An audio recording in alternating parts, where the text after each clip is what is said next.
Gents, boys and girls, welcome in. This is the Overtime Drive, SEC Unfiltered SEC football show, the best SEC football show on the internet. It is Monday, August the 18th, 2025. It is game week, not for the SEC quite yet, but it's game week for week 0. We've got college football on the docket in just a few days. And of course, that's exactly what we're talking here today. Really fun show, lots to get into, everything from fall camp intel to the Bear and myself diving into what's the most important game, the game that's going to shape each of these team seasons in the SEC. We will give our opinion on that, talk all 16 teams on tonight's show. Once again, guys, really appreciate you all tuning in. Before we get going, make sure you like, subscribe, turn on notifications. Check us out via podcast, where we get your podcast. You can also find us across all social media platforms, as well as our website, secunfiltered.com. And as always, we're powered by our friends over at FanDuel. Visit FanDuel.com/SECU to join today and get started with $250 in bonus bets when you win your first $5 bet. Once again, that's FanDuel.com/SECU to get $250 in bonus bets today. Like I mentioned, this is the Overtime Drive, SEC Unfiltered SEC football show, the best SEC football show on the internet. It is Monday, August the 18th. 2025. College football is officially in our sights as we sit just a couple days away from week 0. And once again, I am Chris Phillips, joined as I always am by my good friend, my co-host, my colleague, my partner in crime, one of the best in the business to do it, Cole the Bear Thompson. Cole, what's up, man? Good to see you. It's a Monday. It's a very, very, very Monday day. Like, honestly, I want to be excited for college football to be around, but I just watched the Baltimore Orioles have to beat the Astros, which has been dreadful for me because it was almost a perfect game. They got shut out 12-0 yesterday. And as soon as we decided to hit record, well, the Detroit Tigers won 10-0. So it's like a 41-5 run differential in the last 3 days. You know, you got the case of the scaries. You know, you had a fun weekend, and now we're here dealing with this. Like, it's a Monday, Chris Phillips. That's what it is. It is. It's a Monday indeed. I was also going to say, too, though, Bear, excited for football. I'm actually going to be watching some NFL football this week. The Titans have their final preseason game at Nissan Stadium on Friday, so really excited. We are going to that.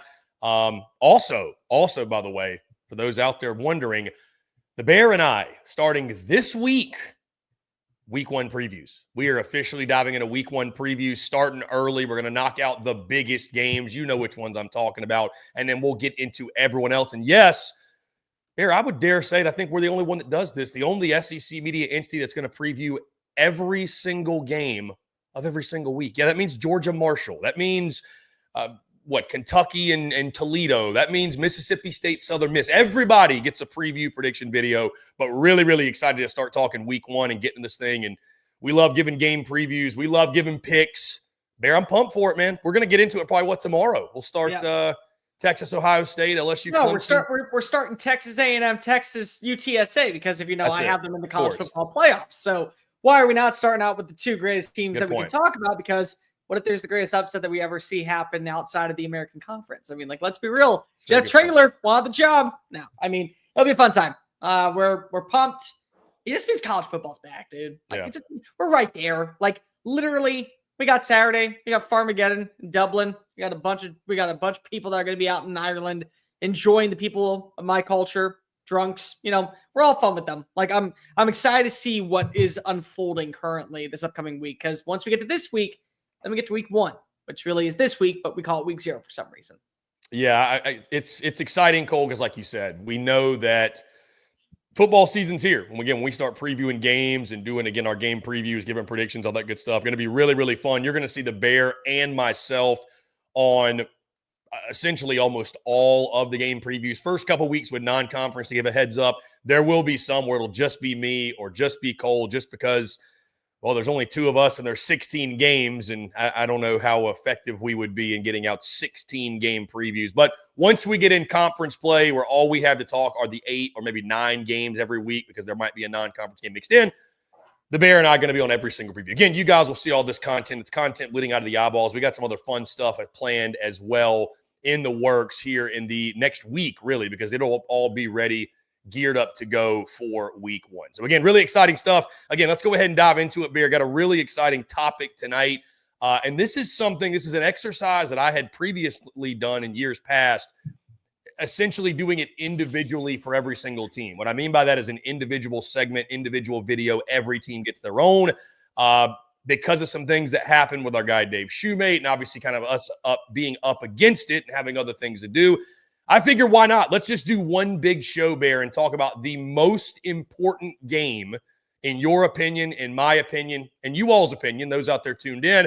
Most important game for each individual team. And when I say most important game, Cole, it's a sort of a loose definition. There's no wrong answer here, right? I was talking to you off air, obviously. For some of these, maybe it's based off of where you think that team is going to be and what that game's going to mean. Maybe you're looking at it as more, hey, they need this game because it's a tone setter. Maybe they just need this game for the overall morale of the program. Or maybe we're trying to save someone's job or trying to clinch something, what have you. So, again, we're going to go through, Bear, in alphabetical order. We're going to start with Alabama, of course, work our way down. So without further ado, again, the most important game, Bear, for each and every single SEC team this season, starting with the Alabama Crimson Tide. And certainly, again, that's the thing you'll notice too, guys. There's a lot of games you could pick from for each of these teams because obviously a team like Bama especially, Bear, they're going to play in a lot of big games. When you look at the Crimson Tide's 2025 schedule, what is the game that jumps out to you? Most important game of the season for the Crimson Tide and White?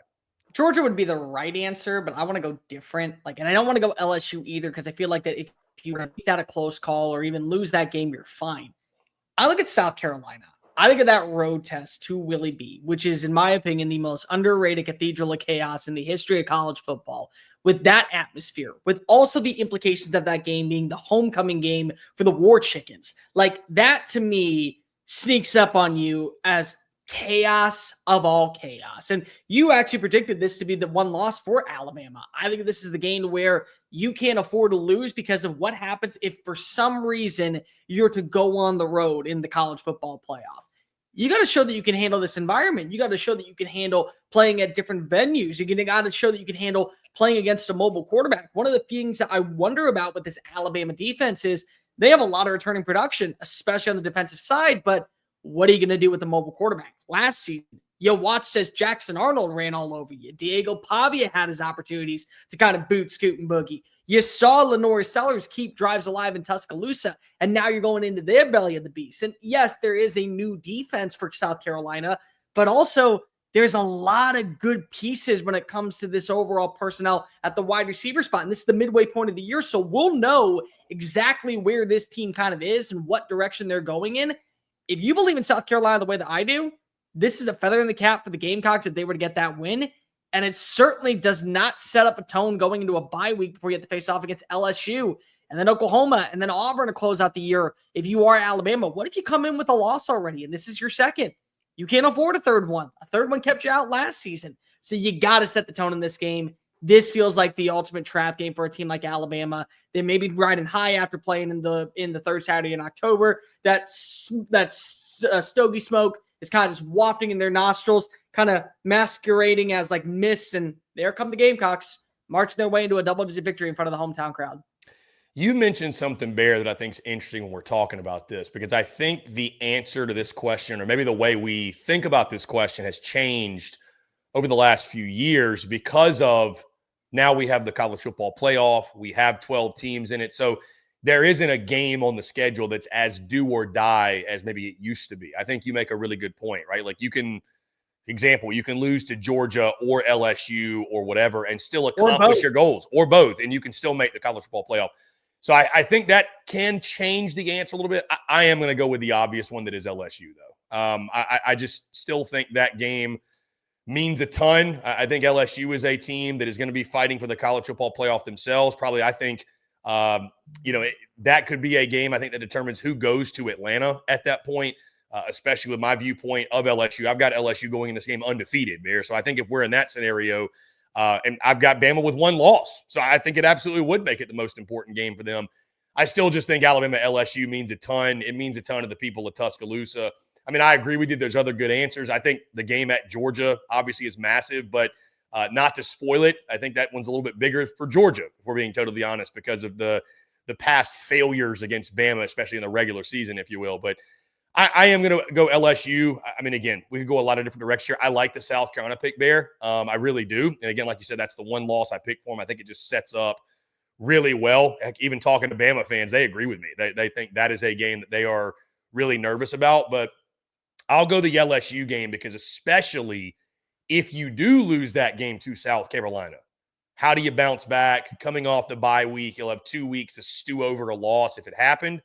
I'm going to go with the LSU game. I still think that one is that is like when you're making those top games of the year's list, that Bama LSU game is always at the top for me. So I'm going to go with the LSU game. So, but I like the South Carolina pick for sure. Again, a lot of potential pitfalls for the Crimson Tide. All right, let's go to Arkansas. I'll start with this one.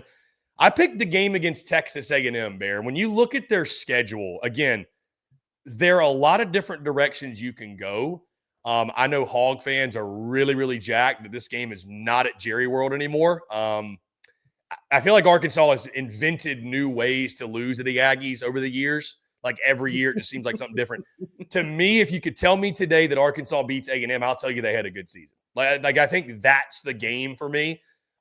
There's a lot of football between the start and obviously that one, but that's the game to me. Like if Arkansas is in a place where they can finally get that monkey off the back and beat Texas A&M, I think that would swing the pendulum to the side of, hey, I think they at least went 7-5. Maybe they surprised and went 8-4. I thought about maybe the Notre Dame game, Bear. Heck, I thought about the Memphis game because if you lose that one, that's like the can't lose, if you will. I don't know if you put it in must win, but it's a can't lose. But I'm going to go that A&M game. I think that one, again, if you're the caliber of team where you can beat a Texas A&M team that I think's got a pretty good bit of talent, and also you just need to win that game, dude. You just need to win it. So I'm going to go Texas A&M. I was going to go Memphis. I like it. I that is the cannot lose game on the schedule. But that's not the most important game. That's the cannot lose game, in my opinion. The Texas A&M game is the most important game. I agree with you 100%. And there's a couple things that it kind of goes into three different things. Let's start off with number one. It feels like Arkansas is due for an upset every single year against a top 25 team. A&M is going to be potentially a top 25 team coming into your backyard. You don't know if you're going to get a top 25 Auburn, or a top 25 Missouri, or God forbid a top 25 Mississippi State. Like you don't know if that's going to happen. So automatically kind of limits your overall expectations when it comes to this upset. Number two, a lot of people, not me, but those out in the grapevine, those who also cover college football, have said there were a lot of similarities to Texas A&M and 2024 Tennessee. Great run game, solid defense with a coach that you really trust, and upgrade at quarterback from the season prior that you think can beat you. But if you slow him down, he may have some mishaps, some miscues. You can get after him. So there's the opportunity to say, listen, we already beat a team that has very similar traits to this one last season. And even though we did lose some pieces, we maybe upgrade in certain spots. So we can win this one. And then the third and most important thing is that this game is not being played in Jerry World. And I've been to a slew of Southwest Classics out in AT&T Stadium. It always goes one way. It comes down to the fourth quarter. A&M is leading. You got a momentum on the side of the Hogs. They find a way to mess it up. They shoot themselves in the foot. They cost them the opportunity to actually get this win. So you no longer have the benefactor of saying, well, it's the curse of Jerry World. No, it's in your backyard, guys. And honestly, you want to be able to kind of get that signature moment, whether it's the end of an era with Sam Pittman or a reason to believe that there is positivity trending upward out in Fayetteville. This is the game to do so against a team that you have a disdain, hatred, rivalry with since the time of the Southwest Classic, and a team that constantly was able to show you up when you were at a place that's owned by an Arkansas alum. Like that's the other thing. It's funny because you just like saying to yourself, hey, Jerry Jones would love to get the trophy to his university. He got to do it twice in a span of 10 years? No, you got to, I think, be able to show up for this game. Maybe not win it, but I think you got to show up for it. Yeah, I think it's one you just need to win. You need to end that streak badly. Again, like you said, now that it's in Fayetteville, we'll see. We'll see if anything changes. But I know this one, there's probably not a game that frustrates Arkansas fans, and especially guys that we're friends with, people that we're friends with, more than this one. Bear, let's go to the Auburn Tigers. I'll say this about Auburn. I really wanted to go with the game in Norman because I think that one is massive at Oklahoma. I think the storylines kind of speak for themselves. Jackson Arnold going back. I think it's a huge game for both Hugh Freeze and Brent Venables. Like the loser of that one is going to be in a really tough spot. I don't think that's a bad answer. But Bear, if you don't beat Baylor, I don't know that it really matters. Yeah, I'm going the game week one. I think there's not a team in the SEC that needs a win in week one more than the Auburn Tigers. It's massive for both sides, right? Dave Aranda needs it too. I mean, he absolutely does. But, man, if you're Hugh Freeze and company, and there's been a lot of hype around your program, and you've been stockpiling talent, and you added Jackson Arnold, and, you got to beat Baylor, man. You just have to. I think you have to have it. So that game at Oklahoma is not a bad choice. But if you don't beat Baylor, I just don't really know. I don't know how much it matters, Bear. So I'm going to go with the season opener. I was going to go with Vanderbilt just because if you lose to Diego Pavia 4 times, Hugh Freeze, that's going to be on your deathbed. That's the final nail. That's the final nail in the coffin. That's on the tombstone. Diego will write the tombstone for him if that happens. Here lies Hugh Freeze, lost to Diego Pavia 4 times. Like that will be on the tombstone wherever he decides to lay his resting place. But for me, it's the Missouri game. And it's a couple things in this one. Number one, you were in control of that game. The quarterback goes to the hospital. He comes back on Percocets and sheer determination to win his homecoming matchup, and he gets the victory. But the other thing is that was a game where if you won last year, and you should have won last year because Drew Pine was in for most of the afternoon, you would have been a bowl-eligible team. And I'm not saying that would have taken all the pressure off of Hugh Freeze going into this year, but if you go 7-6 because you win your bowl game, we feel probably a little bit better about the direction that we have with Hugh Freeze and the offensive identity and the personnel. But you lost that game to Drew Pine, another quarterback that might have been an upgrade over what you currently had in Peyton Thorne and the guys waiting in the wings. So I think it's important. It's at Jordan-Hare. It's a little bit of a rebuilding year for Missouri. Not saying it's a full rebuild, but we don't know what to make of the Tigers going into this game. We have expectations for those out on the plains. We believe that this is a team that should get to 8+ wins. They should be involved in every game. The offense shouldn't be costing turnovers at the wrong, ill-advised times that puts them in a position where their defense has to step on up, and it ultimately leads to another L. This, to me, feels like a game you had in control all of last season on the road. Now it's in your backyard. Now it's a new quarterback. Now it's a brand new roster. You got to take advantage. Take literally the tiger by the tail and whip it around in Jordan-Hare until it screams uncle. Like, that's what you got to have in this matchup. I like it, Bear. Let's go to the Florida Gators. I'll let you start with this one. When you look at Florida, what's their most important game in your mind? Texas would be up there because I think that it is the biggest home game that you will have this year. But to me, it's the following week, and it's the one that I think is the most underrated game in college football this year. It's Texas A&M. And I think it's the Texas A&M game because of it is the crossroads game. We don't know what Florida's going to be after the Texas game. They could be sitting undefeated. They could already have 2 or 3 losses because of the Miami game, because of the LSU game, because of Texas marched on into the swamp, and they have delivered dominant performance. You still have half a season left after this game. So it's a how do you respond moment. It truly is a how do you respond moment in different ways. Because on one hand, I could say, how do you respond knowing that your backs are against the wall and you're in a position that you were last year against a team that marched into your backyard with a quarterback that was mobile and decided to run rampant against you, so much so that fans were booing a don't drink and drive ad for Billy Napier. Like, we could talk about that. Or it's a stand your ground moment because of the momentum of beating Texas is substantial. You feel like you're on cloud 9. It does seem like you're trending in the right direction, only for you to come crashing back down to earth because if you lose by double digits in College Station. That's the thing, is that this is, in my opinion, such a moment game. The one where we get to see all the emotions be put on display for a team that a lot of people are buying stock into. Yours truly has them going 9-3. How do you make sure that this is one of those games that you chalk up as a W before you have to face off against Georgia, before you have to face off against Tennessee, Florida State for that matter? I just feel like there's so much momentum that can go into this game, both good and bad, that would either raise up the ceiling for your season or completely derail it and have Billy Napier basically fired before Halloween. Like, I think both are possible in this game. I like it, Bear. I'm going to go at Miami. Talking to those Florida folks, again, I jumped on with them, state of the program type of deal, and talked about the schedule and just talked about where there's a program. I'll tell you this, because the expectations are high. I mean, I think because of that, because of how high the expectations are, heck, I think you could argue a game like Texas could be the most important because of what it's going to mean. It's going to give you a really good measuring stick. Hey, this is where you are. This is how close you are to being a real college football playoff team. But let's say you don't get to the playoff. Let's say you go 8-4, right? Winning the state of Florida is really important. And I just think after last year, Bear, and I think Miami too will be another good kind of measuring stick game. A lot of us think they're going to be a playoff team or at least contending, be right there, potentially be in the SEC championship. I think after last year, and of course we were at that one, just game was over before it even started. Going down there to Coral Gables, you're facing off against Carson Beck. I think beating Miami and owning the state of Florida is a really, really big deal. Like if you're not going to be winning championships, you at least need to be winning your state, be the champion of your state, if you will. And again, man, I was there in person last year, and I know how much that Miami loss hurt the Gator Nation. So I'm going to go at Miami. I mean, I think, again, Florida's another one. There's a lot of games on this schedule you could go with that makes sense.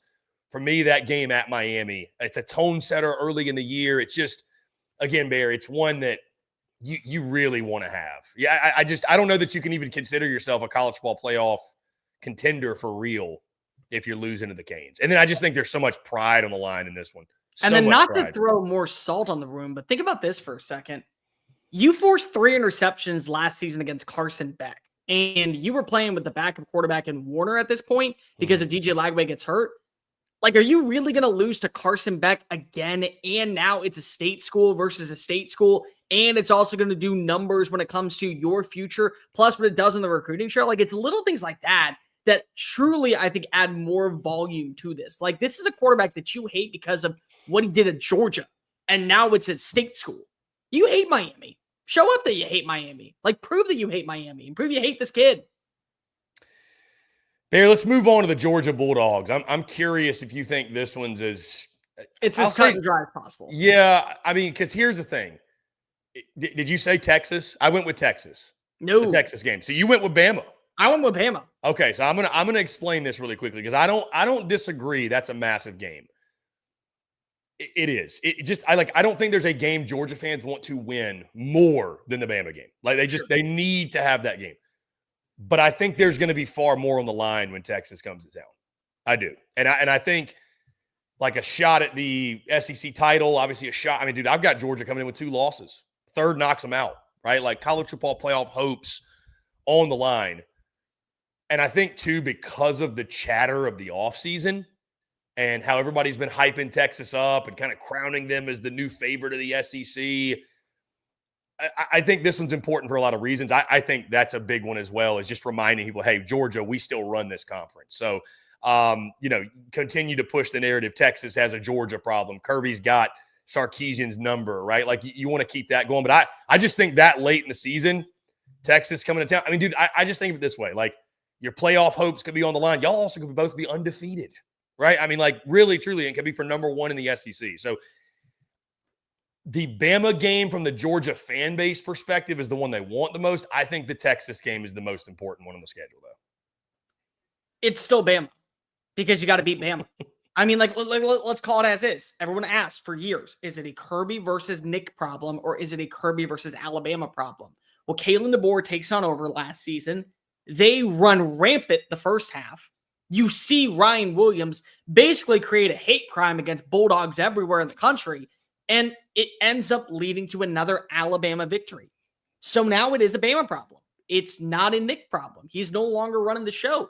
And this may end up being one of Kalen DeBoer's weakest teams in his entire tenure when he's in Tuscaloosa. Like, yeah, they had some talent last year. They have depth this year.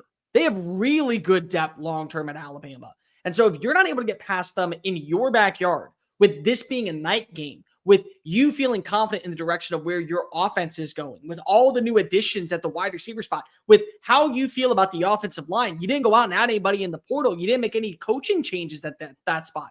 And if they're able to run all over you in your backyard, it just ends up saying, listen, Georgia's here. Georgia's going to be one of the best teams year in and year out in the college football playoff era. But they're always going to have an Alabama problem. It is what it is. It's like seeing Texas A&M not go Texas 8-4. Like, until I see it, it's going to be a problem in the regular season. So I just look at it that way and say, you got to handle business. You feel good about the wide receiver room. You feel good about that offensive line. You feel good about the transfers that you brought in. You feel good about the running back position. You like the quarterback room. And the quarterback, in my opinion, is a better fit for what works in Athens, GA than Carson Beck did. And Beck had a good era. Like, remember, he still took his team to an Orange Bowl victory, an undefeated regular season, and a college football playoff appearance because Georgia was still going to go to the playoff last year. But regardless, this is a new era. It's a quarterback that you feel really confident in. Can you shut up Kalen DeBoer, Ryan Grubb, and this Alabama Crimson Tide that people are praising, including yours truly and you, that is taking a 1-year hiatus and going right back to the mountaintop? Until you do it, it's the most important game for Georgia every single year they play. It's not a rivalry, but it's the closest thing that we get to a unwritten rule rivalry in college football. Yeah, I think so. No, you make good points. You do. I think, too, if you're Georgia, if you lose that game, your season's obviously not over. If you win it, though, you're so far ahead of the sticks, it feels like at that point. I mean, you're feeling really, really good. And it's just, that is a game, Bear, to spend a little bit more time on it. That is a game to me that I don't know if there's a game that could change the way we're talking about the SEC, the hierarchy, more than that one. Because all of a sudden, Georgia beats Bama. I think there's going to be some people that kind of snap out of this Texas delusion, this, even like us, this Bama delusion, maybe some LSU hype. People are going to snap out of that and say, oh, it's Georgia again. You know, like there's not a game that's going to change the way we speak on this SEC title race more than probably that one, if Georgia's to win it. Okay, so the SEC title race, yes. I think the overall outlook of the SEC, that's where I'm still going to be cautiously optimistic about, hey, who is that team? Is it maybe a Missouri versus South Carolina game? Or is it a Mississippi State versus Tennessee game? Like is those the games that I feel like we're altering our opinion on the SEC in general? This is one where it's like, hey, just go ahead, write down the RSVP, get the hotels booked up in November, just stay the extra weekend for Thanksgiving after Georgia Tech, just have fun in Atlanta for an extra, like that's what that's going to be, that conversation, is they're right back there. They're not going anywhere. I apologize for doubting you to begin with. Like that's the conversation we're going to have. All right, Barry, let's go Kentucky. This one was a little tough because admittedly there's not a lot of games that I look on their schedule and feel like they have a great shot to win. Don't you dare say Toledo, Bear. It's not. I'm nice. All right, which it's game not is it Eastern then? Michigan either. It's not. Yeah, let's hope it's not Eastern Michigan. Which game are you going with? Vanderbilt. I think I have to Your go. Best shot to win an SEC game. It's on the road.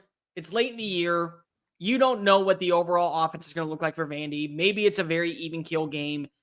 Again, it's the one winnable conference game to where I think that depending on how things go for Diego Pavia this year, it could end up being a lot closer of a spread. FanDuel is probably going to come out with some odds right now that says 7.5 or 8.5. That may drop down to 2.5. Also, at this point, we kind of have a better understanding about where Kentucky is. I mean, like, again, we're sitting here right now and saying to ourselves, hey, they're struggling, but maybe they end up being that breakout team that we're not talking enough about. And all the pieces on the offensive line are looking positive. And all the direction of the defense is looking good. And more players that we weren't buying stock into at the very beginning of the year have hit. And maybe this is now for a bowl-eligible game. Like, we don't know anything about Kentucky really going into this year. We have an inclination, but we could be entirely wrong. And this be the one that guarantees them, once again, bowl eligibility. Mark Stoops isn't going anywhere. They're still delaying the inevitable of change that is coming to Lexington. It could. I like it, Bear. I'm going to go Ole Miss. I think because of that game being so early in the season, it's week 2. Funny enough, it's not Toledo, even though that's just that you better not lose that football game. I think Ole Miss, just because of the dynamic of what happened last year, and I just think out of the gate, we're going to really find out quickly, okay, is Kentucky as bad as we think they are, or they have a punch that maybe we didn't see coming? I think you'll learn very, very quickly because Ole Miss – they are not going to overlook Kentucky this year. They are going to come in there wanting to win that game by 100, if not more, if they can. What kind of counterpunch do the Cats have? I think Ole Miss is the most important. Like I said, I know you and I both, most out there, not high on Kentucky at all. That's the game early on. I think you can change perception and change kind of the thought around what you may be this season. So I think the Vandy game is a good pick because, like you said, especially if we go throughout the season, they are who we think they might be.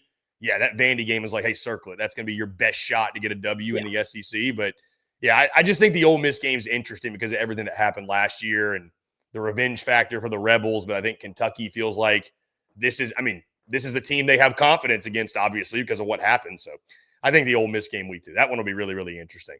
Bear, let's keep it moving. Go LSU. The LSU Tigers, most important game, Bear. Again, a lot of different directions you can go here. And I feel like it's low-hanging fruit, and it's the easy answer to take the opener. But when you have an opener like LSU does at Clemson, and listen, they can lose that game and make the playoff. I totally get it. But you need to win a season opener, Bear. You need to go out there and show it's not the here we go again with LSU, because you can sit here and say that, yeah, you can lose that game and still make the playoff. It doesn't define your season. But I feel like it kind of will. I do. I feel like it kind of will. You still got a full SEC slate after that, right?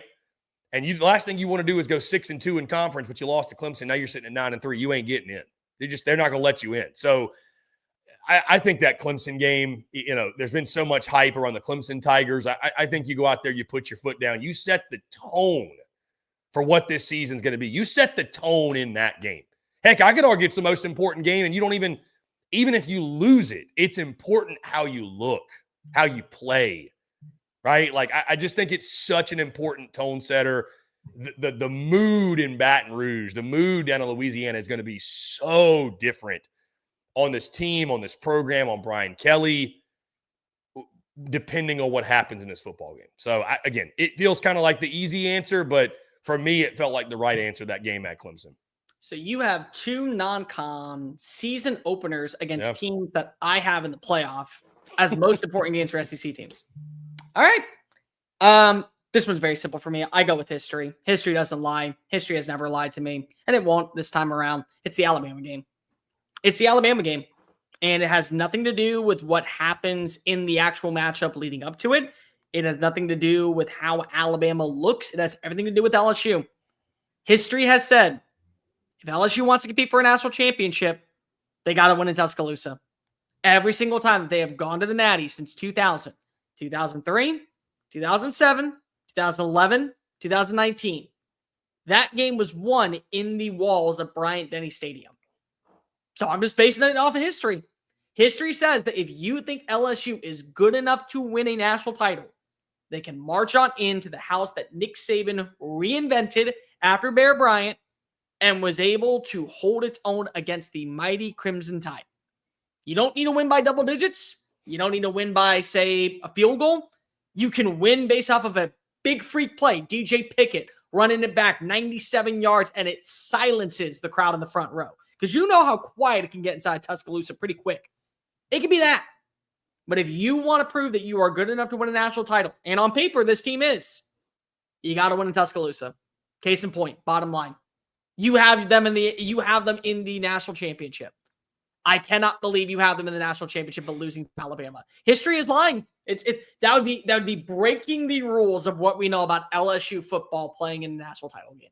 Just saying it wouldn't. I'm playing with history there. You are right. You are altering history if that happens. I should have ran it by the Bear first. Yeah. I'm telling you, that's why I have LSU winning against Alabama. If I think they're good enough to play for a national title, got to win the halls of Bryant-Denny Stadium. Just the rules. That's a good point. Those are the rules. Okay, so I got at Clemson. You got the Bama game. I like it. Bear, let's go Mississippi State. What's the most important game for Jeff Lebby and the Bulldogs? Certainly this schedule. There's a lot of them to choose from the SEC's. I think you could argue most difficult slate. I know you're going to go with this one, so I'll be a little bit different, and I'll go with an easier answer. I think it's Arkansas. And I say Arkansas because if it's at the end of the year, what's going to be the buy-in for the Hogs? Like, at this point, are they already knowing that if they lose this game, they're not going to a bowl game? Sam Pittman's not figured out he's not going to be back next year. They're already deciding on who are players that they're going to offer a substantial NIL package to keep around. And again, much like when it comes to the future of Kentucky, this may be the most winnable game on the schedule. Because I don't know what to make of Tennessee. I don't know what to make of Florida. I don't know what to make of Ole Miss or Missouri.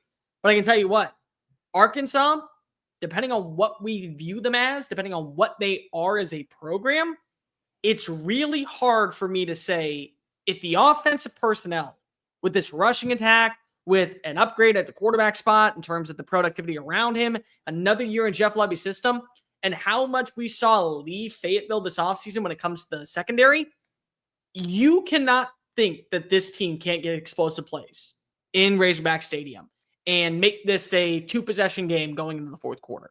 So I just look at it in that standpoint of the personnel is there for maybe Mississippi State to get a really good, convincing upset win on the road and show that there is potential going into year 3 with Jeff Lebby. Because at this point, all I want is potential. Yeah, just hope for the future. I would agree with you.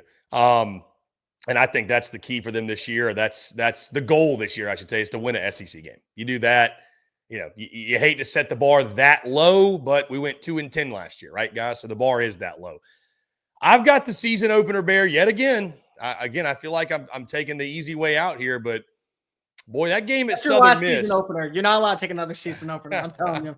But Texas is not getting Ohio State. I don't think I've got another one, actually, to be honest with you. But at Southern Miss for me, again, maybe it's just the can't lose game of the schedule, but man, I mean, you don't even have a chance to have a good year if something goes awry in Hattiesburg. And I don't think it will, but it's the most important for me from that standpoint. It really is. I like the pick that you had with Arkansas. I even thought about going Arizona State. I know they're non-conference games, but I just think early momentum is something Jeff Lebby and company absolutely need. Sure. So I went directly to the source in the season opener at Southern Miss. I promise that's my final season opener, though. That I'm taking a little bit too easy of a way out. So, Bear, let's go to Missouri. I told you I was done with season openers. I am. For Mizzou, I think it's the South Carolina game. It's early in the season. Obviously, it's not the opener, but it is the SEC opener for Mizzou. And this is one, I mean, you look at Missouri, it's not the only reason, certainly, but a big reason they've had success, Bears, they've been able to beat South Carolina, right? I mean, heck, South Carolina kept them out of the playoff last year, if you really think about it. Finishing up at 9-3, and you lose that game at Williams-Brice, you had that long winning streak over them. You've also got a long winning streak over them in Como. So that's just one to me. I feel like that one does kind of set the tone, Bear, just watching years past. That one kind of sets the tone for both of those programs, like what they're going to be. I think getting revenge for Eli Drinkwitz and company is really, really big. The other one, I don't know if you'll go this one that I thought about was the Alabama game, just because I think it's going to tell us, hey, are you taking a step back? Are you still a playoff contender? But I think South Carolina can kind of do the same thing effectively. Like, I think both of these teams are considered long shots, but both of them have college football playoff aspirations, right? And I think you're going to need to win this game to achieve that. So I'll go the South Carolina game for MIZ. I almost went that pathway. I did. But we have history to talk about today. We have legit history to talk about. Bleeding Kansas of history. Week 2, you got to win the border war. Listen, this is a rivalry that knows no bounds. You think that they hate people down in Norman, Oklahoma? They don't. It is night and day different level of animosity. Like the way that we see Alabama fans hate on Tennessee, that might be Oklahoma for Mizzou fans. When it comes to Kansas, there is an impact because of Bleeding Kansas, because of the war that eventually took place in the state back in 1854 to 1859. Like there is so much magnitude that went on between those state lines to where it's more than just a game.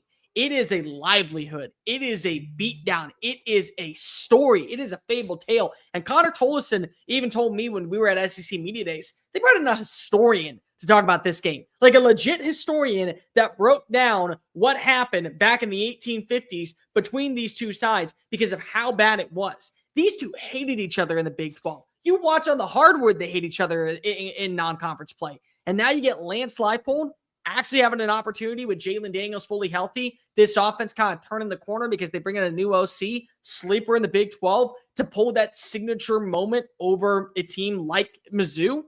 Yeah, absolutely. You're going to say MIZFKU. You want that. You need that. That is the most important game because if we're not talking about an actual matchup, we're talking about pride of state. It means something to the Tiger faithful. It means something to Missourians. It means something to Kansanites. It means something to the overall magnitude of what this matchup is. And as long as this game is being played, it is the most important game for Mizzou to win. No questions asked. I'm excited for that one. I'm glad that one's back on the schedule, admittedly. Yeah. I'm very glad we get that football game. If I am ever able to make one rule in college football, state rivalries or battle rivalries of the past need to always be included in matchups. I want Oklahoma State. I want Bedlam in Oklahoma. I want the border war every single year, because if it's only going to do good for college football, it's not going to do any bad. It's only going to bring positivity to the sport and a lot of blood. A lot of blood. Listen, we love the toxicity. We give us all the toxic games. Give us the nastiest rivalries. We love it. Bear, on that note, let's talk Oklahoma Sooners. What's their most important game in this upcoming season? You know what? I think it's fair to go this pathway. I go Ole Miss.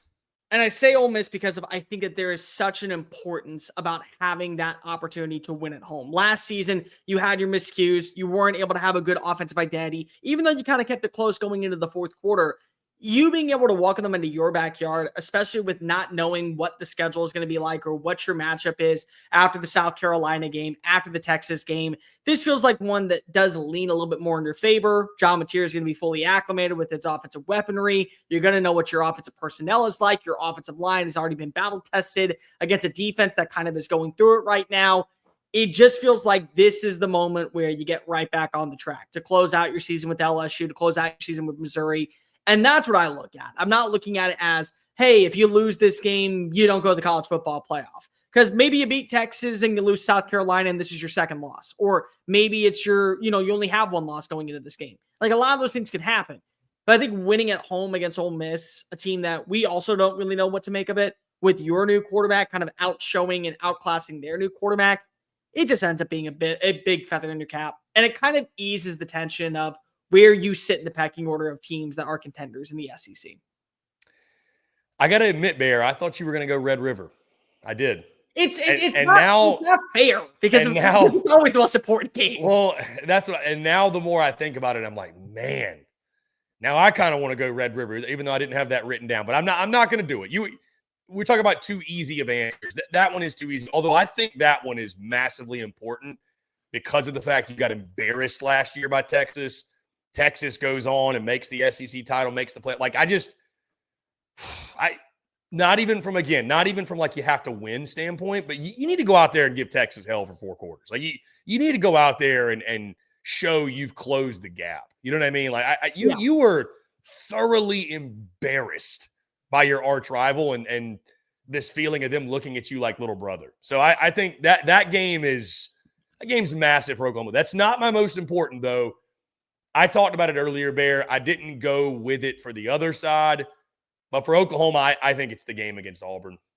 I do. I think it's that game against Auburn for a lot of the reasons I mentioned earlier in the show when I was talking about Auburn, Bear. I just think Jackson Arnold is coming back to your house. You cannot let Jackson Arnold walk in and beat you. You just can't do. I don't care if you wish the kid well. I don't care what Brent Venables says about, they still love each other. You can't lose to him. You just cannot lose to him. Not in a year that has so much on the line for Brent Venables. I mean, Cole, I'll reference back again a conversation I had with Tyler McComas of the Ref, and you and I talked about this. They're talking about at 8-4, he might get fired. You ain't going 8-4 or better if you lose to Auburn. It just ain't happening. So I think that one early in the season, again, because of what it means for both head coaches in that game, I think what it means for the hopes and aspirations of both teams in that game. I mean, I look at Oklahoma and Auburn. I think one of those two is going to pop. Like, I think that's what's going to happen. Now Oklahoma Bears catching all this hype all of a sudden. Everybody's drinking the Kool-Aid. I don't even think they're slept on anymore. Everybody's got them going. They're not slept on anymore. Everybody's got them going 9-3. Heck, they're preseason top 20 in the AP poll for, take it for what it's worth. But good. That game against Auburn, man, I mean, the fact alone, Bear, like, you cannot let Jackson Arnold walk in there and beat you. This is like, you can't allow the X to prove to you they upgraded over you. You can't do it, man. You can't do it. So I'm going to go that Auburn game. I think it's the tone setter of all tone setters. I know they have the Michigan game prior, but I think it's huge no matter what happens in the Michigan game, Bear, because you beat Michigan. Now you've got a lot on the line of like, hey, we beat Michigan. We're undefeated at this point. Like, we should be a 9-3 team. This should be a team that compete with the playoff. Lose to Auburn, I think it just knocks all those dreams and aspirations down. And if you lose to Michigan, buddy, we are in desperation mode. We are. You lose to Auburn as well, things could get sideways really, really quickly. So I think that game against Auburn for me, and I can't wait for that game. Same way you talk about Florida and Texas A&M. I think Oklahoma-Auburn's a game. It could end up being game of the year. Like I could see that. I can see that game getting weird. So I think it will be a game we end up looking back as a altering moment in the SEC for one of these coaching staffs in 2026. Yeah, I think so. It feels like you don't want to over exaggerate, but it feels like a program shifting game of sorts. Like really, could be. If you could bet right now, the losing coach of that game gets fired at the season's end, do you bet it? Yes. Yes. I just, because I don't, and we can be proven wrong, no doubt, but like, especially at Oklahoma, because their expectations are so high. I mean, dude, they're not going to keep him if they go 7-5. And if you lose to Auburn, I think you're staring that kind of right down the barrel. Yeah. I mean, you need it. I mean, if you're going to get to 9 wins, that needs to be one of them. You know, that you feel like that kind of has to be one, because you still got Bama, you still got Texas, LSU, you still got LSU. I mean, South Carolina. You need the Auburn game. Yeah, you got a long list. You need the Auburn game. Barry, let's go to Ole Miss. The Ole Miss Rebels, hotty toddy. What do you say? Most important game for Lane Kiffin's bunch. Kentucky should be the answer, but it needs to be a home game. I'm going Florida. Florida kept you out of the playoff last year. Like, honestly, remember, you lose to LSU. You didn't trail for a single second of the game. You lose to LSU. You lose to Kentucky, but you get a win over Georgia. You coast your way to wins over Vanderbilt and everybody else, and you're like, okay, cool. Just beat Florida. We're in the playoff. Here comes DJ Lagway in the second half, just channeling in his inner Tim Tebow / Danny Werfel, and lo and behold, they're up by a touchdown, and all you need is Jackson Dart to find the end zone, and he's going to New York City. And this is a roster that is paid for to be good enough to compete.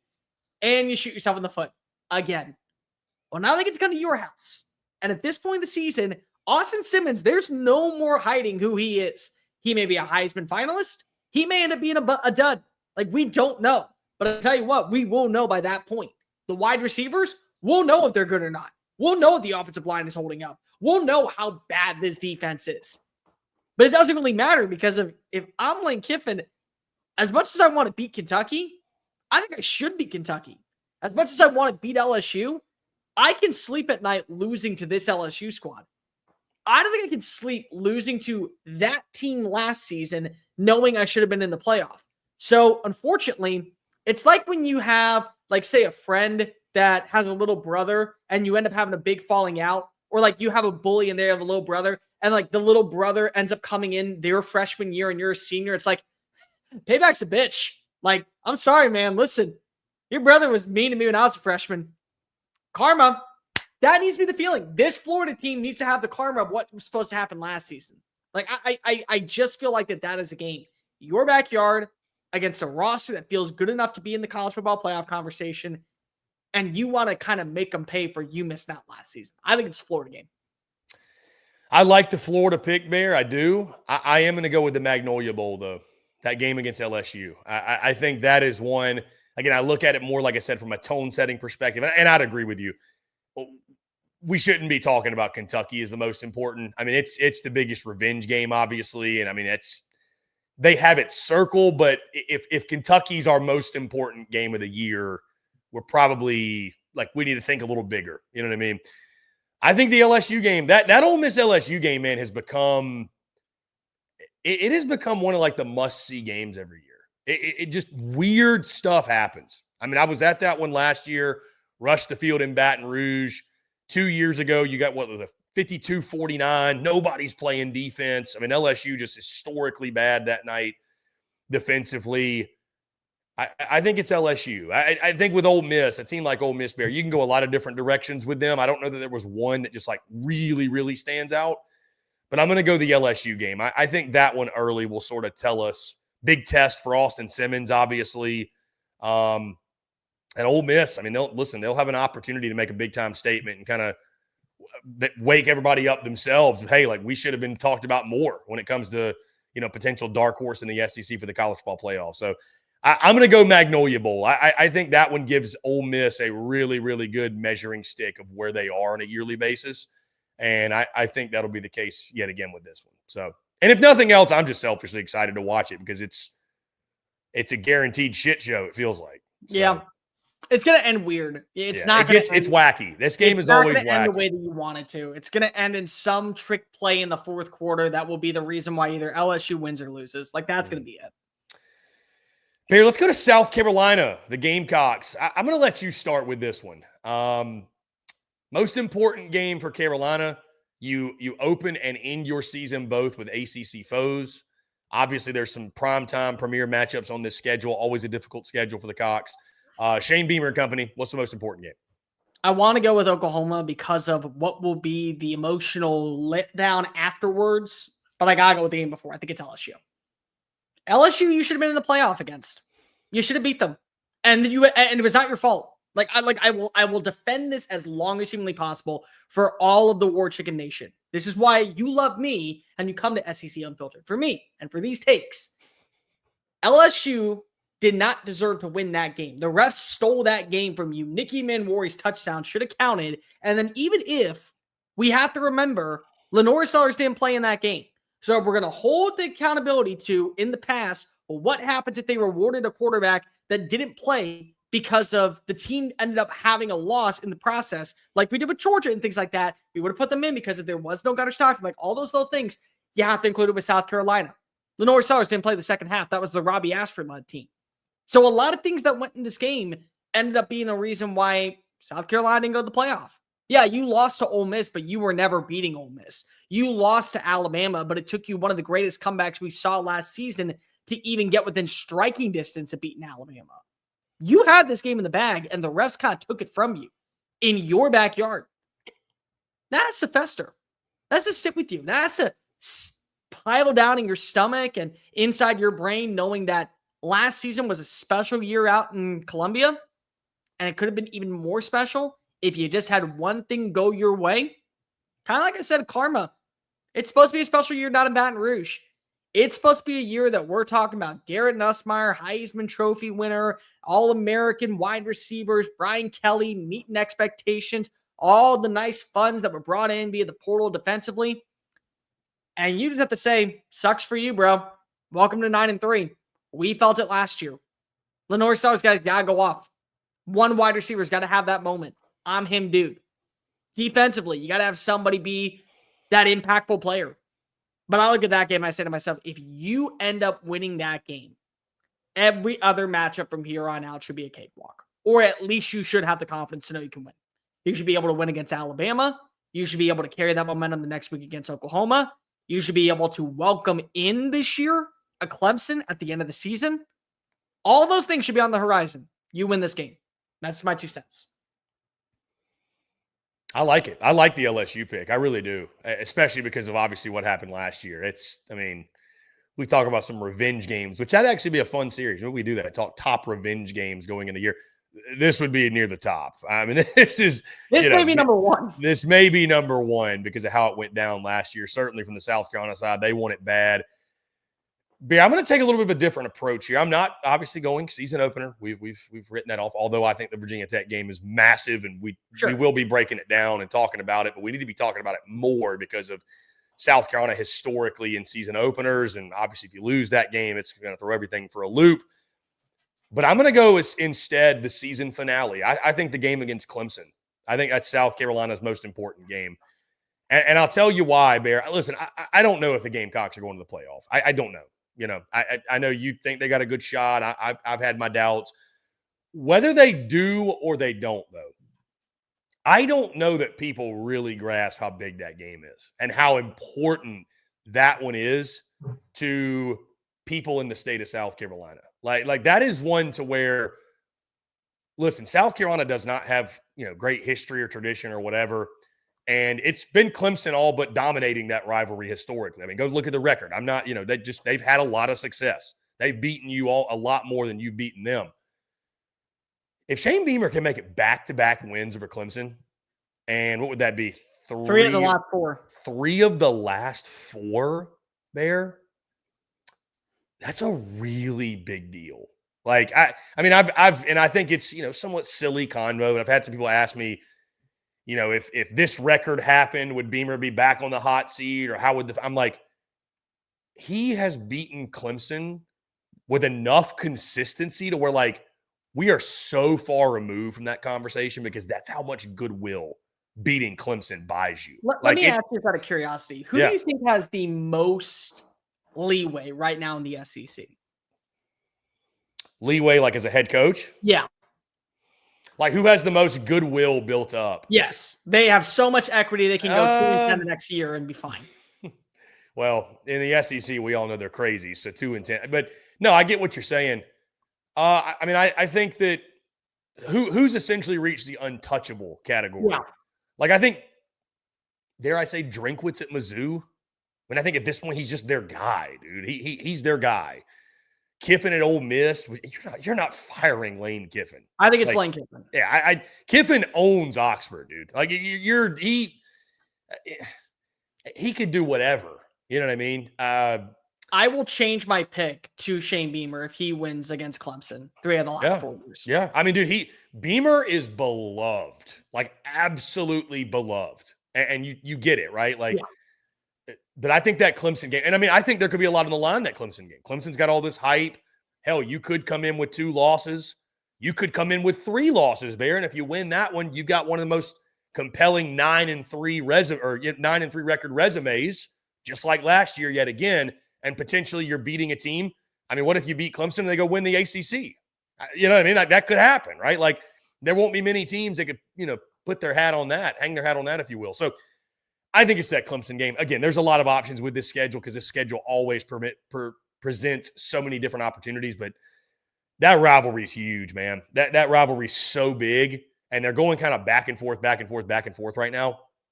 If you could go back to back, I think it, and also too, I mean, I think if you're beating Clemson, you are probably the caliber of a 9-3 at minimum team. Like, right. I do think Clemson will be good this year, but I think that Clemson game, that rivalry game is just so massive for the people of that state. So, and again, if you're not winning titles, the next best thing you can be doing is beating your rival. I mean, that's bottom line. Kind of like what I said. Not giving back the Palmetto Trophy. Let it stick around in Columbia for another year. Yeah. All right, let's talk Tennessee, Bear. Most important game for the Vols. I'm going to start with this one, because kind of what you said with Georgia and Alabama is the most important game every year until they beat them. Well, I think the game against Florida is the most important game, especially because you haven't won in the swamp since 2003. I mean, the guys on these rosters were not born the last time Tennessee beat Florida in the swamp.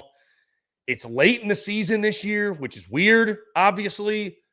So, I don't know. I don't know if Tennessee's going to have playoff hopes on the line when they meet up, because it is literally the second to last week of the season. I don't necessarily think they will, but I just think for Josh Heupel in this program, this is the monkey you need to get off of your back.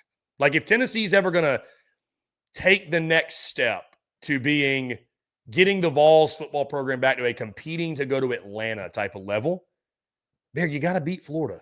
You got to snap this streak in the swamp. So I'll go at Florida, most important game. Look, I'm going to take a page out of your book this time. We have people picking them to go 6-6, 7-5. I mean, like, I don't know what to make of Tennessee right now. And what's crazy is that it's all because of a quarterback that really wasn't that great last season. So start off on the right note against Syracuse. I think it's the most important game for that reason alone. Think about who's the starting quarterback for Syracuse. A quarterback that was in the transfer portal when you were looking for a quarterback. And he chose to go to Cuse when he could have gone to you. Steve Angeli was very well liked at Notre Dame. There was a lot of people that thought when he entered the portal, he was going to be wearing a different shade of orange, a gaudy shade of orange that we know in Knoxville, Tennessee. You have questions at the wide receiver spot. You have questions when it comes to your defensive depth. You wonder what your secondary is going to look like, but not having to Jamal McCoy. What's going to be the status of Boo Carter? And so all of us are now sitting here and we're changing our opinion about what Tennessee could be. And the schedule is so workable to where you lose to, say, Florida and Georgia, or you lose to Alabama and Georgia, but you beat Florida down the stretch. 9-3, 10-2 is not off the table. But I think showing up and shutting everybody else up around the college football world about what Tennessee's going to be this year is really important, especially because of we all look at Joey Aguilar and there's a slew of us that say not good enough to be his QB1. Okay, tell us to screw off. Tell us that we're idiots. Prove that we're idiots by winning this game by double digits. Like, honestly, I get that it's a neutral site game. I get that it's a game to where you feel confident winning. But, like, honestly, go out and dominate. Leave no doubt that this is going to be the matchup that we come back on Sunday Funday and go, yeah, I have no idea why we were worried to begin with. This was a breeze. Genuinely. Yeah, this is a game, Bear, where I think if Tennessee goes out there and they win and they look good doing it, we're like, maybe the demise of the Vols was greatly over-exaggerated. We were idiots. Just stop talking. That's. Listen, Tennessee fans are convinced at this point that I hate them because I dropped my Mississippi State predictions and had the Vols losing in Starkville. I would just say this. Just bear with me for the next few days. I think you'll be a little bit surprised at what I've got to say about Tennessee. Let's talk Texas, Bear. Most important game for the Longhorns. I'm not going to beat around the bush here. And it's not the Ohio State game. It's a big game. We'll be there. But it's not the most important. It's the game at Georgia. I mean, come on. It has to be Georgia. That is the last hurdle for you. You know, like you came into this league, hit the ground running, made the SEC title, made it to the Final Four of the college football playoff. You're the only team, only program that did that, right? Went back-to-back years Final Four. You couldn't beat Georgia. 58 carries for 60 yards in those two games. Your manhood was tested twice. You got a chance at redemption in Atlanta. You still couldn't beat them. You still couldn't do it. It's Georgia, Bear. It has to be the Georgia game for me. It has to be Georgia. Florida, and kind of in the same boat that you're in when it comes to road environment, playing with your back against the wall, what could be at stake. What if you lose to Ohio State week 1 and you go into Red River with 2 losses and you're sitting at 3-2? I mean, you got to win out. But also, what's the panic level around Austin if they're 3-2? I'd go about a 7. I don't think. I think they're going to be getting pretty antsy if they're sitting there. If they have 2 losses before the Georgia game, I think they're going to be pretty antsy because you know what's down the road. Yeah. I think at this point, it's more so as long as we know that we can ride our way to 10-2, we feel good. But for me, this is the first real road test for Arch Manning in conference play.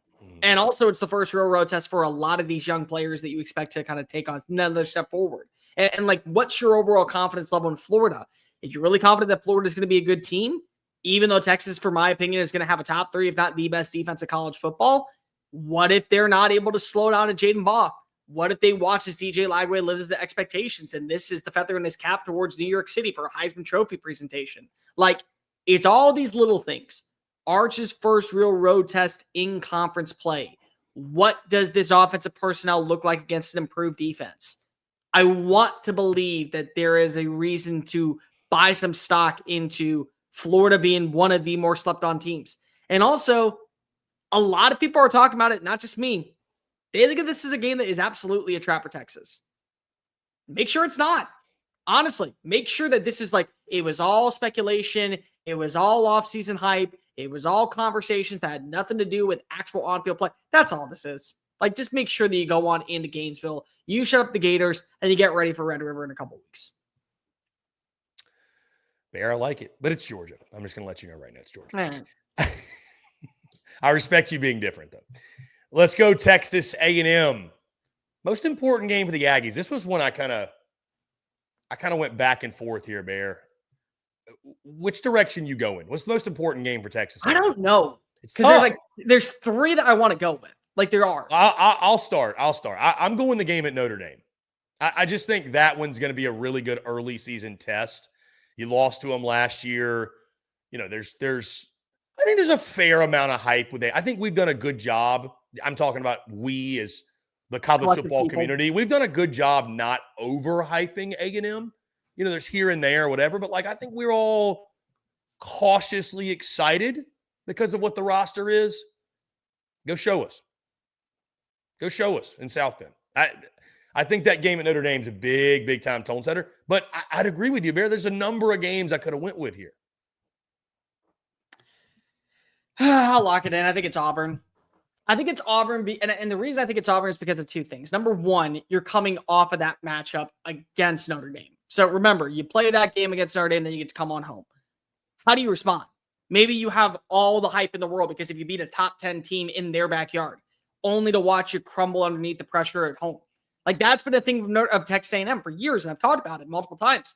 When you look at Texas A&M, one of the big reasons I'm sold that this is the right hire with Mike Elko is that they're going to live up to the expectations of not playing in the big games, but winning the games that they're supposed to.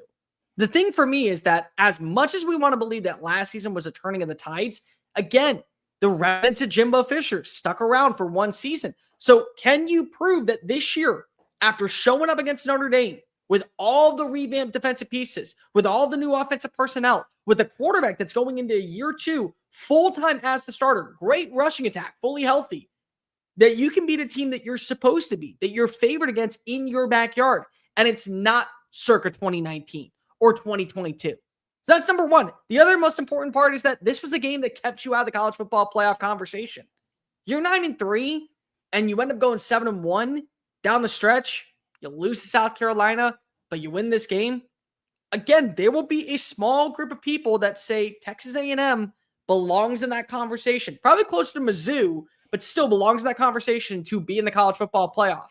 And also, Mike Elko, year 1, already has avoided Texas 8-4. So just winning that game for that reason alone, I think is really important. Plus, if you're able to show up in this game, it carries momentum when you play against Mississippi State, carries momentum when you play against Florida, carries momentum when you have to travel to Arkansas, carries momentum when you have to play against LSU, when you got to go play on the road against Missouri, and then when you close out the year against Texas. Like, again, it's just, you're going to wake up for the big games. Can you wake up for the ones that you're supposed to win? I think that's this game because you were supposed to win last season out in Auburn, and you end up losing in quadruple overtime. You make a great point, Bear. That's been A&M's problem. Not winning games they're not expected to win, but winning the ones you should win. At least you feel like you're supposed to win. You are right. You told me that last season. Hey, this is a game that A&M's supposed to win, so hold on to your butts. Yep. Might get a little weird. Finally, Bear, let's talk the Vanderbilt Commodores. And I'm going to go ahead and let you know the game that I have written down in our notes, I am not going with that game.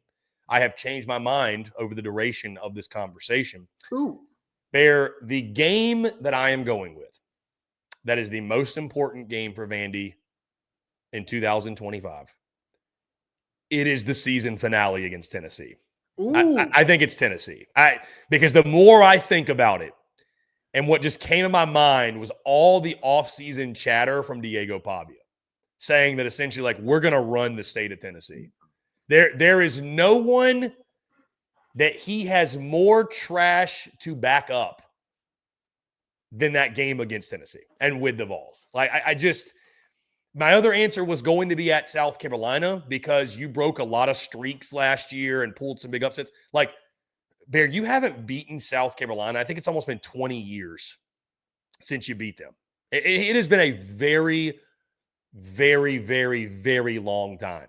And so, like, I think that one, you talk about changing the culture of the program. Like, I think beating South Carolina would really help do that and flip that and, you know, get that monkey off your back. But that game against Tennessee, to me,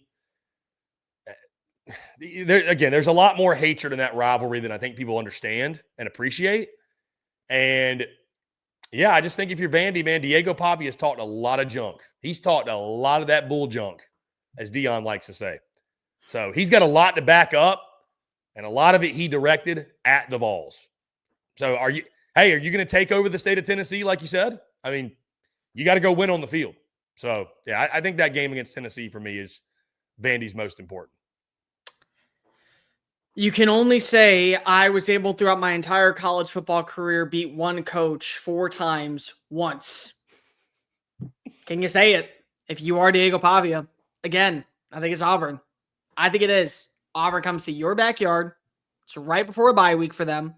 It's a must-have moment for Hugh Freeze. Not for Auburn. Naturally, it's a must-have for Auburn. This is a must-have for Hugh Freeze for a slew of reasons. The first one is it's Vanderbilt. You're Auburn. You should not be losing to Vanderbilt consecutive years. The other thing is that you had to go into the offseason, back years, looking for a quarterback. Year 1, you said, I don't need a quarterback. I'm good. I'm going to just not pay the $1 million, hold out hope for Peyton Thorne. The quarterback that beat you when you were at Liberty and beat you when he was at New Mexico State is available. You say, nope, I don't want him. So what's he do? He comes into your background. He goes downfield. Guess what? He ends up becoming the reason why he gets to own the state of Alabama. That's it. That's who he is. Guess what? Now it's this time again. His backyard. You can't afford to lose to a guy that has beaten you 4 times. You can't afford to lose to a guy that was available to join forces with that ends up being the reason why you're fired. Like, this is ultimately the feather in the cap. If you don't win a national title or a college football playoff game or get to double-digit victories, Diego Pavia, you can live well for the rest of your life knowing that you got a head coach fired. You lose to him, I promise you, Hugh Freeze is firing up the resume. And that is because of Diego Pavia. I think it's the most important game. Because guess what? That's as close you're going to get to winning a Heisman Trophy. Living in the mind of a head coach for all of eternity. And the last thing they see before they close their eyes and enter the sweet embrace of the sweet Lord above is Diego Pavia's face smiling down at you. Like, that's your going outside. You get to have it. That's pretty awesome. That will be a heck of an accolade for Diego Pavia if he does complete that. It's like the final infinity stone. You know what I mean? Like, it's the final one. Now I can. What does he say? Now I can rest and look upon a grateful universe. You sit in the sunset, looking over the Cumberland River on top of Nissan Stadium, drinking a nice cold one with his brothers, knowing that he has done his part.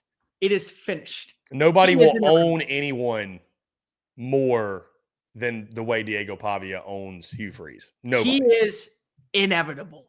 He can say that line, drop a bar that is cold as the winter up in the Pacific Northwest. Make it that way. He can drop that bar. He's earned it because he is inevitable. There you have it, guys. Most important game for every single SEC team heading into the 2025 college football season. Bear, I'm surprised neither one of us said the Vandy game for Bama wasn't their most important game. Yeah, guys, would love to hear from you, your thoughts. What is the most important game, in your opinion, for each and every single team? What's the most important game for your favorite team? The game that your team has to have if they're going to have a successful season. Again, make sure you drop it in the comments. Let us know via social media. We would love to hear from you. Bear, we got some news and notes to get into before we close out here, some fall camp intel, things of that nature. But before we do, guys, I want to tell you about our friends over at FanDuel, because as always, we are brought to you by our friends at FanDuel. Guys, on Tuesday, August the 26th, it is FanDuel Futures Day, a new holiday for football fans. It's 24 hours of deals on all of your football season predictions. So take a flyer on the MVP race, whether you think it's going to be Lamar Jackson, Josh Allen, Jaden Daniels, Joe Burrow, whoever you think it might be. You can crown your champion in August. Maybe it's the Texans. Maybe it's the Chiefs. Maybe it's the Eagles. Maybe it's the Titans. Probably not, but maybe. Or you can parlay your division winner dark horses. Mark your calendars. This is your day for your hunches, your hot takes, your calls, and your odds. Visit the FanDuel app today and start planning your future bets now, because Futures Day is one day and one day only. And guys, when you sign up, make sure you do so over at FanDuel.com/SECU. That's FanDuel.com/SECU. FanDuel, play your game. Bear, let's get into these news and notes really quickly, because we did have some news drop over the weekend out of fall camp. Let's start in Tuscaloosa. Jam Miller suffering an injury. It sounds like it is the collarbone. Comes out that he will be out for the foreseeable future. From some people I talked to over the weekend, and from some folks we saw on the timeline as well that cover Alabama, it looks as if they believe he will be back in time for the Georgia game, which is a great sign. But, you know, we'll miss the game against Florida State. We'll miss the game against Wisconsin. We'll miss some big early season non-conference showdowns. Bear, I'm going to ask you this. Hear me out. Could this actually be a blessing in disguise for Alabama if the rest of that running back room, Richard Young, guys like that, able to get reps? Because I think we feel pretty confident what Jam Miller is going to be. I feel, you know, looking at it from a positive spin, other guys now can step up in that room that I know they're really excited about down there. And then you get the addition of Jam, and he's not out that long. Am I crazy for that? Or what'd you think when you saw this news? I don't think you're crazy. What I will say is that it still is a blow. Like, again, Jam Miller was going to be your lead back. He was going to be a focal point of your offense. He was going to be a reason why you didn't have to break in Ty Simpson so early on to have these highlight moments against Florida State and Wisconsin. Just to feel like that, again, times are changing. We still have a good identity. We know that the things that didn't work last year are completely different. So, again, it was that blessing. But the thing is that if you know anything about Kalen DeBoer's 2023 Washington season, they went into the year with questions at the running back spot, and it was largely due to injury. They find a guy in Dillon Johnson. He comes and transfers on in from Mississippi State. He ends up having 1,000 rushing yards. He ends up having 10-plus touchdowns. Big reason why down the stretch they have a couple of highlight moments and they punch their ticket to the Pac-12 title game, eventually winning the Pac-12, getting their spot in the college football playoff. So there's like things that are eerily similar with this, to where your star running back or the running back that you thought was going to be your focal point gets hurt early on in the year. And now you have that secondary element. Maybe it is a Daniel Hill. Maybe it is a Dre Washington. Maybe it is Richard Young. Who knows who that player is? But I can tell you that regardless, I'm not worried about the running back room. I think that it stinks that you don't have your feature back, but I wasn't worried about this news. Like, if you lose Ryan Williams, I think that there is reasons to have some concern of who is going to be that number one guaranteed guy. But I don't feel that way about this, because I still feel like that there was going to be a role for a Dre Washington. There was going to be a role for a Richard Young. There was going to be a role for a Daniel Hill. And we still could see that eventually when we get back at Jam Miller. But now we get to figure out what are the strengths and what are the weaknesses. And also, I'm just going to be completely honest. If you're struggling against Florida State because if you don't have a Jam Miller out there, you have bigger problems than Jam Miller not being on the roster. If you have Wisconsin coming into your house and it's going down to the fourth quarter and their defensive personnel is making you have struggles at the quarterback position, you have bigger problems than Jam Miller being out there. Like that's just the bottom line, is that it stinks that you won't have him for the start of the season. You won't have potentially a 1,000-yard running back, but it's not the end of the world. And if he's the reason why that your team was going to be so good, your team really wasn't that good to begin with. I agree with all the points you made, especially, again, Jam Miller. It is a blow. I didn't want to make it sound like it's, you're happy about it, but no.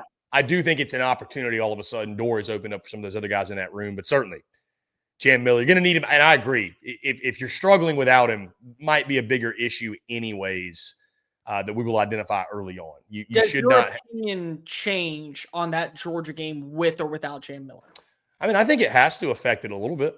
I think it has to. Now, but it also depends on what do the other guys look like up to that point. But, yeah, you'd much rather would have him than not. That's an all-hands-on-deck game. You need to have your guys. So, I don't know. That's a good question. Like, how many points is Jam Miller worth? Now we're kind of talking the gambling side. Like, is he worth a touchdown? Is he worth enough to change the result of the football game? Maybe. What's going to be interesting to me is to see how these other running backs kind of step on up. Yeah. And I'm not saying that they end up having 200 rushing yards and they're averaging 175 against Wisconsin and Florida State. I'm saying, is there a dude that you feel like, hey, the Vanderbilt game is where we're going to get 100% Jam Miller. This game against Georgia, it's going to be a running back by committee. Third down approach, we got to go with this guy. Passing down, we got to go with this dude. Early downs, we're going with this guy. That's what I'm wondering, because I don't think that Jam Miller is going to be at 100% when you go into that game in Athens. I just don't. Safe to say, Bear, well, that's the thing. You better be at 100% when you play Georgia, because you're going to get beat up in that game. If he's not 100%, I don't know if you tried him out there, because he certainly ain't going to come out of the game at 100%, right? So it'll be interesting to see and kind of track and monitor. They got other guys in that room they're excited about, but certainly you wish the best for Jam. Hopefully he's back sooner rather than later. Bear, other news coming out. I don't know that it was really surprising, but it is notable. Joey Aguilar, officially named QB1 for Tennessee. We're not surprised, right? This news was expected. I know there was somewhat of a battle between Jake Merklinger. Forget the other guy's name on the roster, but George McIntyre. Joey Aguilar's football team, Joey Aguilar's QB1. This felt more like a, just make the announcement type of deal. But now that it's officially official, your thoughts?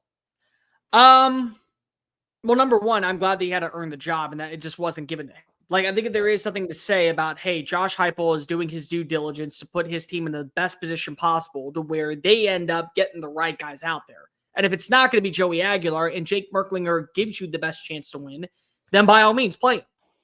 I do think that there is reasons to also believe that, yes, Joey Aguilar will be a better quarterback for what Heupel wants to run than Nico. Because let's be real. Nico last season needed to be a very average point guard, and you went to 10-plus wins. You had a great defense. You had a good running game. Just don't put the ball in harm's way, and you were fine. I don't know if that's going to be the case, but also I think that that's a good thing because I want to know that the quarterback position is actually a strength. It's actually an area of positivity. It's actually an area to where you feel like that this is trending in the right direction for Josh Heupel, and that last season was kind of a fluke. Because remember, there's a lot of people that still say the Alex Golesh effect is in swing. And I do think that there are some things about Joey Aguilar's game that translate extremely well to what you want to run with Josh Heupel. But also, I do wonder, is that going to lead to more turnovers? Like, what's going to be the trade-off here? Is it I double my total in touchdowns or I double my total in passing yards, but I also double my total in interceptions and we still go 7-5? Is it just a complete rebuilding year to where you're saying we don't trust the quarterbacks right now? He's a veteran. We just give us our best chance to win simply because of experience. Like, it's a lot of different things, but I think that it's clear this was the right guy to lead your team week one. Now, I think that at any given moment, if he starts to struggle, you can go in a different path. And maybe you feel really confident in Merklinger or McIntyre to step on up. But at least you feel good about where you are when it comes to this guy earning the job despite not having a spring camp, despite being a late addition to the roster. He's done his part to win over the locker room and win over the playbook to where he does feel confident running the show. Yeah, I thought he won the locker room even before this. I mean, we were seeing during the summer he's taking the offensive linemen out for dinner and all that. And I mean, that's before he was proclaimed publicly the starter. I've actually kind of warmed up to the idea, Bear, that he might be solid for them. You start watching more and more and more, and you do kind of forget how bad Nico was at times last year. I mean, it just if Joey Aguilar can just half the time hit the guy that's open. I mean, we were missing wide open guys last year. Yeah. If you're Nico. So, but I do think there will probably be a little bit more erratic play. That's just how he plays. He's not afraid to throw the ball into coverage. And I think to your point, the turnovers probably do go up a little bit. But then again, I think you'll trade that to have a higher ceiling and a guy who's a fun, exciting playmaker. So, yeah, not surprised at always QB1, but certainly getting it out there in the public. Now now we're rocking and rolling, ready for Syracuse. Another quarterback that was announced, Bear, Julian Sayin. Why am I bringing him up? Well, of course, because Texas plays Ohio State week 1. This is another one. We fully expected it was going to be Arch Manning against Julian Sayin. Now that you've gotten the news officially, thoughts on this? We know the gunslinger battle we're going to get in Columbus. Yeah, Steve Sarkisian earlier on Monday talked about what it was like recruiting a guy like Julian Sayin and how good of a player he was and how quickly he was able to adapt to what they wanted to teach him down at Austin at camp. So there's a lot to like about him. I think the other thing that's really important is that for Arch, he's had multiple years in the system, but for Julian Sayin, he's had 1 year in the system, which is not going to change that much with Brian Hartline, but he also has weapons that you already know are established. I mean, you get to walk into a situation when we talk about a guy like Ty Simpson, Ryan Williams, and Jeremy Bernard are waiting for you. You're walking in with Carnell Tate and Jeremiah Smith. One is the number 1 player in college football, and the other one is a top 10 wide receiver that would be a number 1 wide receiver for like 130 schools. So he just needs to be very much in the same pathway of what we know when it comes to Ty Simpson out in Columbus, Ohio. But much like Joey Aguilar, I think it says a lot about that quarterback room that we aren't viewing right now, that Lincoln Kienholz was actually pushing him, that there was a legit quarterback battle. And yeah, you and I both agreed that at the start of the season, we thought it was going to be Julian Sayin, Arch Manning. Kienholz pushed him. You talk to people out in Columbus, they said that this was a kid that probably is going to, if he does transfer, have an opportunity to start right away because of the way that he's carried himself and the way that he made this a battle. I think that by the season's end, let's just say Sayin doesn't end up being a good option and they go in a different pathway. I don't think it's going to drop off that much. I think that there's a lot of positivity of what you want for this quarterback room for Ryan Day after losing Will Howard to the NFL. But ultimately, again, this was a dude that we thought was going to start. Now we know he's going to start. Regardless, both were going to have 3 exceptional weapons to work with. they're still going to be able to put up a dogfight against Texas in their backyard. Yeah, I can't wait to watch that one. Julian Sagan's a guy, again, we've been following a long time for a while for obvious reasons. That one's going to be fun, man. Getting to see him in person. Him against Arch. Going to be a good time. Bear, fun one that came out today as we close out. Cam Newton getting his number retired at Auburn, the number 2. I think you and I would both agree it's well-deserved. I mean, that season he had in 2010 was arguably, I think, definitely the most dominant individual season we have ever seen by a college football player. I'll ask you this, Bear. Favorite Cam Newton moment for you? I think it's the Philip Blutzenkirchen touchdown. And it pains me as an Alabama grad to say that, but that was the moment where I think everybody knew he's winning the Heisman. On top of that, he is absolutely taking his team to a national title game. And nobody can stop him besides himself. Like, I think that was a 27-point comeback on the road against a team that still had things to play for, but definitely wasn't playing for a national championship that year. And you never lost your cool. You kind of brought yourself back. You had a couple of those big-time runs. That was the culmination, the icing on the cake, we're going to shut the door on everybody doubting me on who I am. And kind of just the single moment where we all remembered, look, he's special. Like, I still argue with people to this day. There are quarterbacks that we can say had better careers in college than Cam Newton, and there's a lot I think that we can go with careers.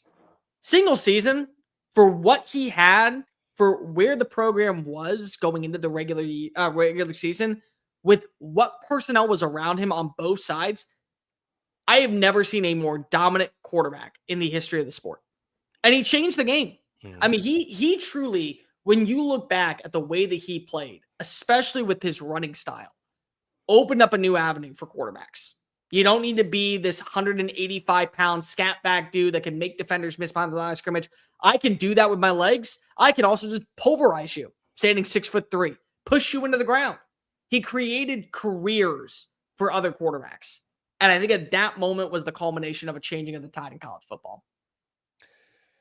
My favorite Cam Newton moment, Bear, probably got to be that from his college career, that run against LSU where he just shakes the entire defense essentially. That one was insane. That one was like a Heisman moment type of vibe. For me, it's really cool because a lot of my favorite Cam Newton moments, Bear, they came after his college days because I lived in Charlotte when he was a Carolina Panther.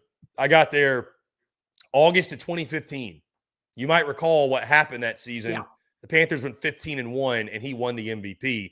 So I get there early August of 2015, right?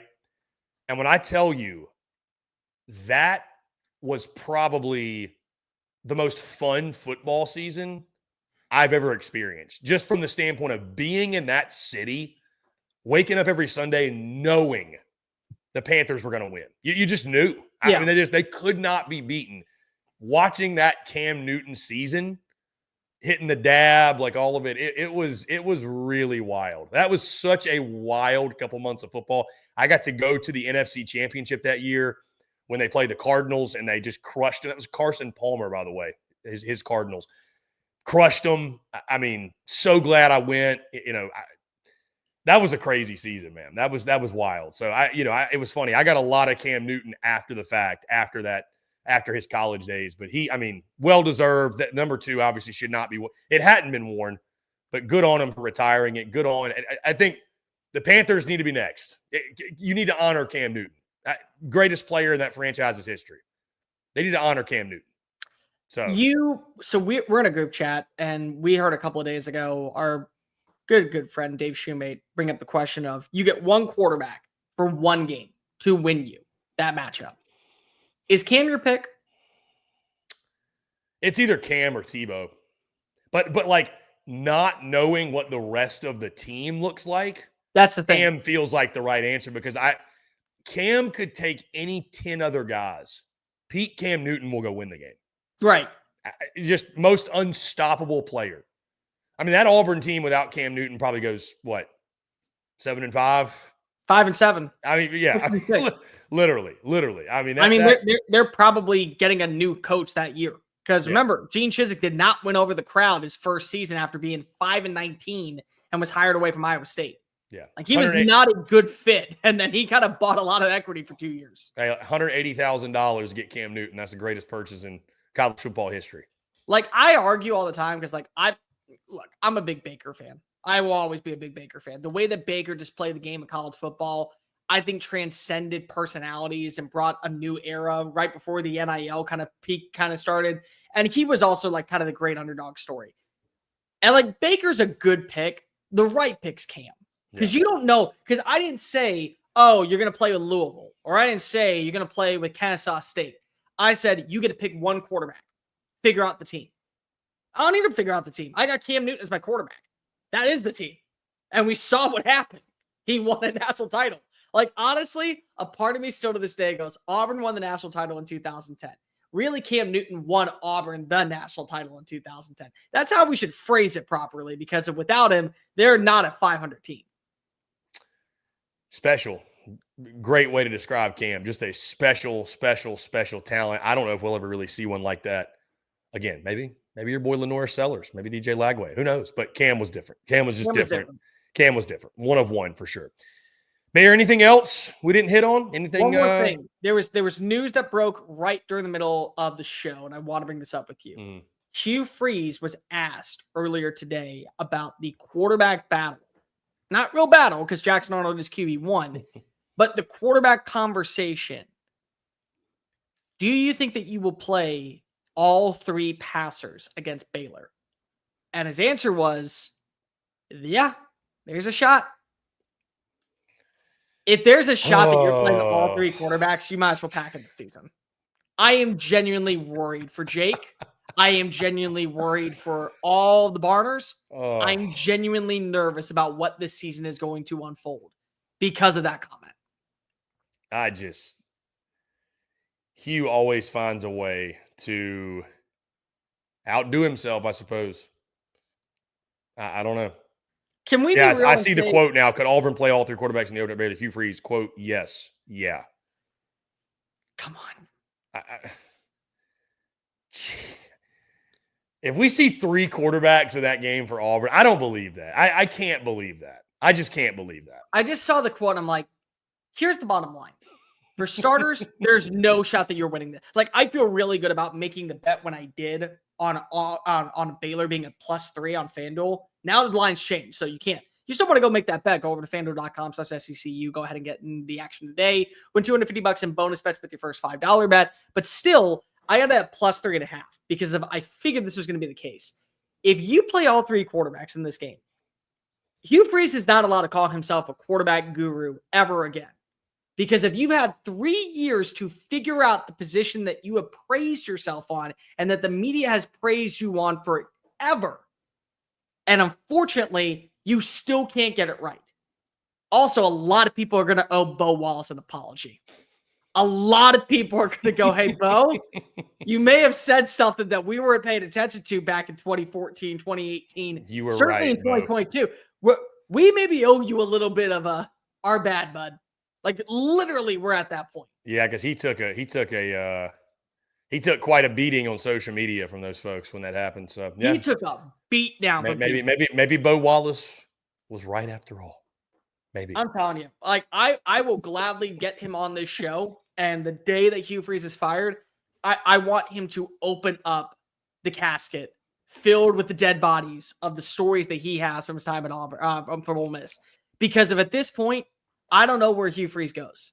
I genuinely don't. I don't know if you become an OC.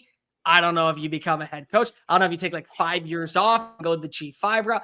But like, if you end up failing at this spot when you had all these quarterbacks to bring on in and you still can't get it right, we're in trouble down on the Plains. We're in massive trouble on the Plains. Going to be interesting. Again, this time next week, Bear, we'll be talking about game week. We'll be breaking down Auburn, Baylor, all these other games. By the way, Bear, final week without, or I should say yesterday. Yesterday was the final Sunday without Sunday Fun Day. Yeah. We will be bringing back Sunday Fun Day as part of the overtime drive starting this weekend. TBD on time. We'll let you guys know officially when it will be, but that'll be an every week thing for us. Just exactly what we did last year, recapping. That'll be essentially our big recap show, breakdown show, what have you. That was, I mean, heck, Bear, that was one of, if not my favorite segment of content we did last football season. Can't wait to bring that back with you, and we'll be rocking and rolling again this time next week into game week. So that being said, let's go ahead and put a pin in it, Bear. Really, really good stuff. Again, we appreciate each and every single one of you tuning in. As always, make sure you like, subscribe, turn on notifications, check us out via podcast. If you get your podcast, you can also find us across all social media platforms as well as our website, secunfiltered.com. And, of course, the Overtime Drive will return Thursday night, 8 o'clock Central. Y'all know the drill at this point. From now on, the weekly schedule, Monday, Thursday at 8 o'clock Central. Sunday, make sure you add Sunday in there as well. Time on that one, TBD, because of the NFL, both of our schedules, my travel schedule, we might move that around, bounce that around when it comes to times, but we will let y'all know and try to find something where we can get as consistent as possible with it, but we know y'all are flexible and we appreciate it. So anyways, we'll keep you updated. Again, guys, really, really appreciate you all tuning in. Bear, thank you. This was a lot of fun. Really, really good stuff. And yeah, we'll do it again on Thursday. So again, for Cole Thompson, if I can spit it out, for the Bear, I'm Chris Phillips. This is the Overtime Drive, SEC Unfiltered SEC Football Show, the best SEC football show on the internet. Y'all have a great rest of your Monday night. Have a great rest of your week. We'll talk to you all on Thursday. Cheers.